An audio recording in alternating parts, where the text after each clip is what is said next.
우리 그리스도인들이 그런 미션을 받고 살아가요. 나는 누구인가? 내가 어떻게 살아야 하는가? 그거를 알고 살아가야 해요.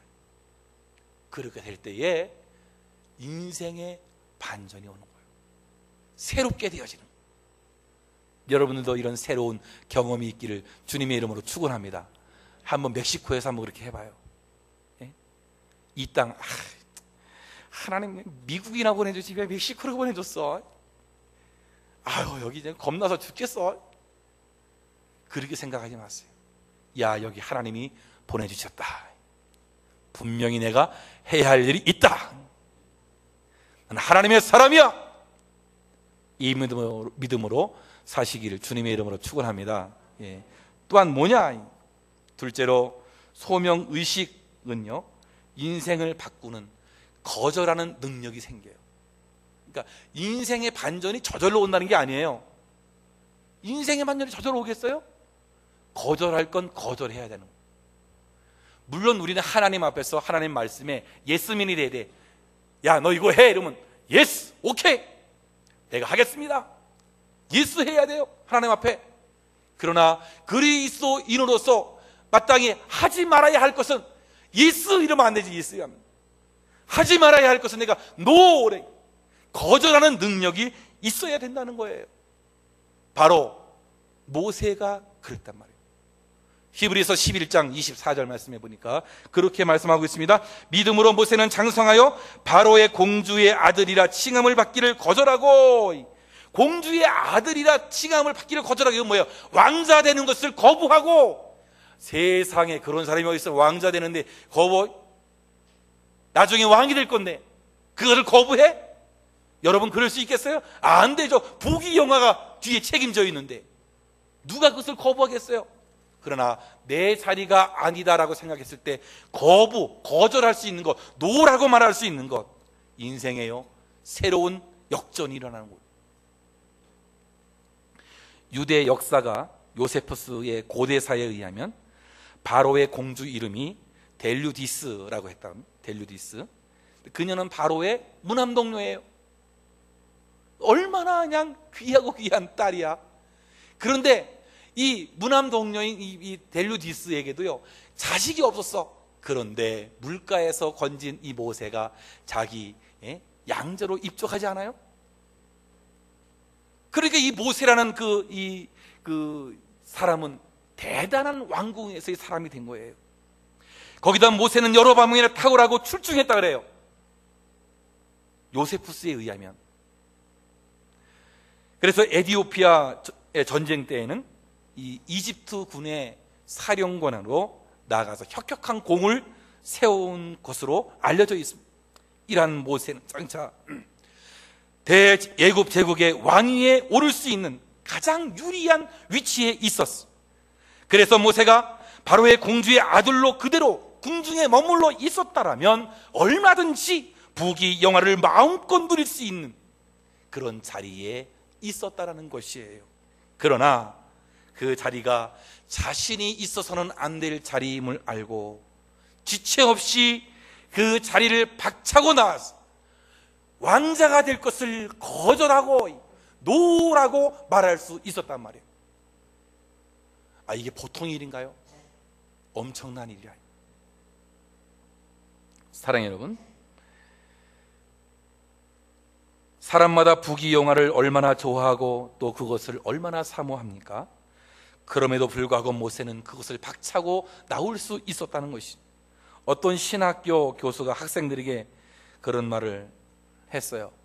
세상을 살아가면서 아니요라고 거절하는 힘을 키우는 것이 신학생들에게는 히라보를 배우고 히브리어를 배우는 것보다 더 중요하다.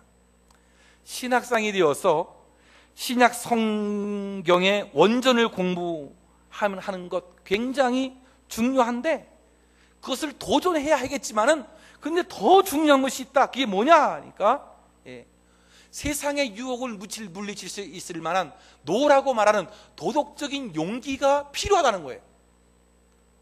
목사가 되어서 아무리 실력이 있으면 뭐예요? 도덕적 용기가 없으면 안 될 거 아니에요. 그렇죠? 세상 사람들하고 다 똑같이 산다면 어찌 목회자가 되겠냐 이거예요. 말씀이 중요한 게 아니죠.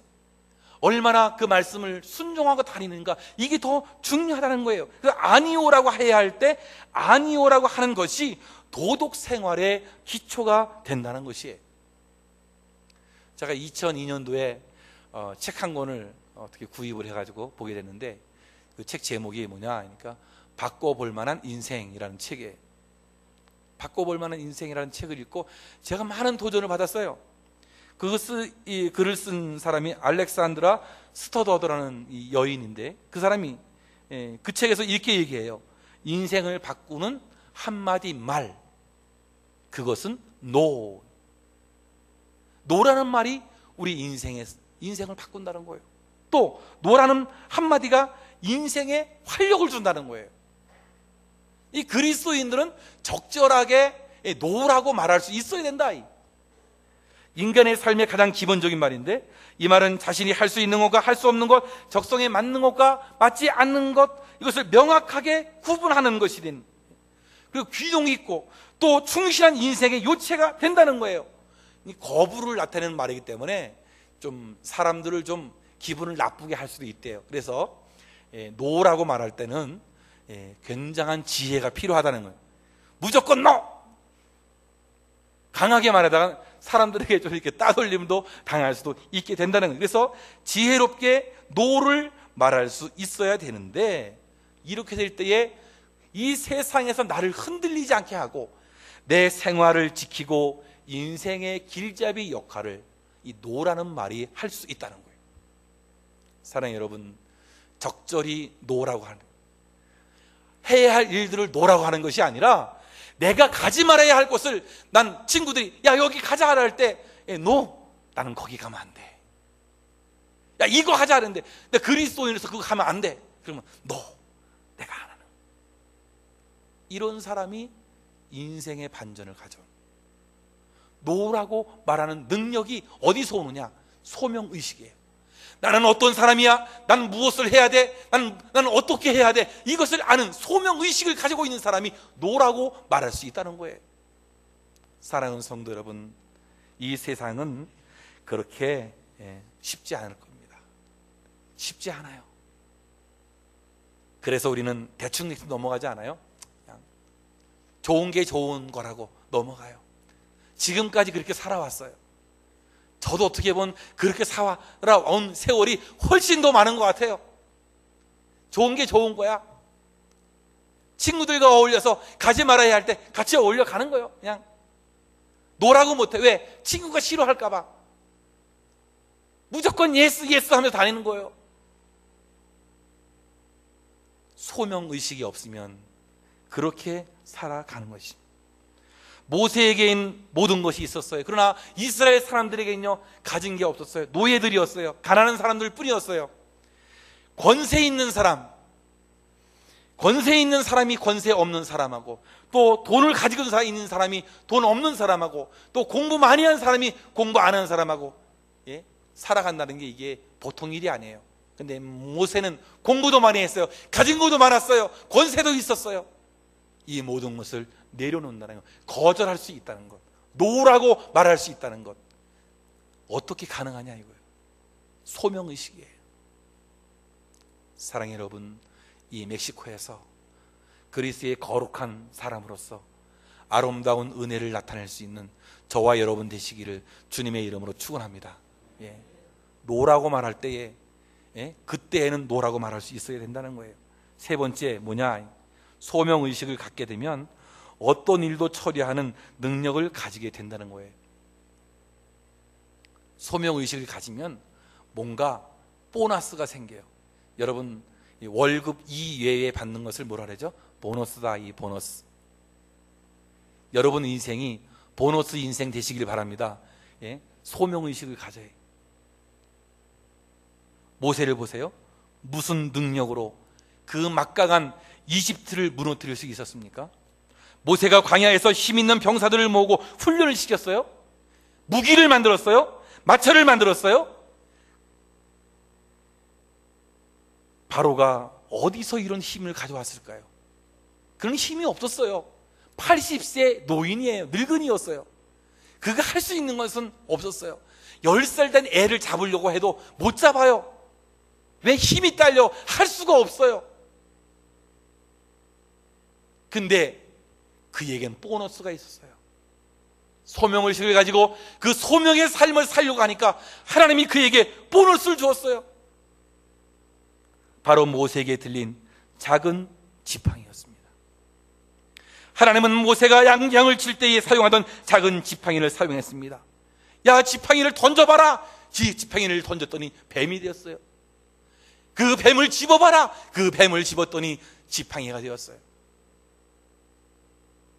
마른 막대기 같은 그 지팡이, 쓸모없는 지팡이, 어디 가다가 하나 주워들었던 그 지팡이, 막대기 같은 마른 그 막대기가 하나님께서 붙잡아 줬을 때에 새로운 무기가 되었고, 이 모세에게 하나님이 주시는 새로운 보너스가 된 줄로 믿습니다. 그것을 지팡이로 홍해를 가리켰을 때에 홍해 바다가 열렸습니다. 물이 없어서 목말라 했을 때에, 그것을 반석을 쳤을 때에 거기에서 샘물이 났어요. 하나님이 함께 하시니까 놀라운 능력을 행하게 되었던 것입니다. 보잘것없는 지팡이도 하나님의 손에 붙잡힐 때에 놀라운 기적을 만들어 내었습니다. 하나님의 손에 들리기만 하면 아무리 작은 도구도, 아무리 작은 인간도 상상하기 어려운 큰 일을 할 수 있는 것이에요. 내가 소명의식을 가지고 내 사명을 감당한다고 이 나갈 때에는 하나님이 어떤 사람인가를 내게 붙여줍니다. 어떤 보너스를 내게 주시는 거예요. 모세가 하나님의 부름을 받고, 하나님, 난 말주변에 넣고 난 말 못해요. 내가 어떻게 이집트의 왕에게 가가지고 우리 백성들을 내어 보내달라고 얘기할 수 있어요? 나는 할 수 없어요 라고 했을 때 어떻게 했습니까? 하나님이 그에게 아론이란 자기 형을 보너스로 줬어요. 그래서 대신해서 말을 하도록 했단 말이에요. 나는 할 수 없으나 하나님이 사람을 붙여줘서 보너스를 주셔서 그 일을 수행하게 하는 것입니다. 사실 모세의 삶을 보십시오. 자기 힘으로 뭔가 몸부림칠 때 아무것도 할 수 없었어요. 인생이란 자기 힘으로만 이루어지는 게 아니란 말이에요. 그가 모든 것을 내려놓았고 힘이 없었을 때 하나님이 역사하니까 그의 인생은 승리의 길로, 성공의 길로 들어간 줄로 믿습니다. 하나님이 함께 하니까 그가 잘 되는, 하나님이 역사하니까 불가능한 일도 되어더라. 상상할 수 없는 일들이 내 눈에서 펼쳐지더라. 먹을 것이 없을 때에 하늘에서 만나가 내렸어요. 이스라엘 백성들이 고기 먹고 싶다고 할 때에 하나님이 동풍을 불어서 어떻게 했습니까? 메추라기를 쏟아 부어줬어요. 인간이 할 수 없는 것을 하나님이 하시는 것입니다. 40년간 초가살이 하던 이 신세, 목동으로 초가집 양을 40년 동안 치면서 살았어요. 남자로서는 어떻게 이제 별 볼 일 없는 사람, 별 볼 일도 없었어요. 그것도 이제 양을 치다가 40년이 지나 지금은 이제 80세 고령자가 됐어요. 이때쯤 되면 어떻게 해요? 인생을 정리하는 시기 아니에요? 아유, 이제 좀 편안히 살다가 죽자. 뭐 이 일은 무슨 일이야?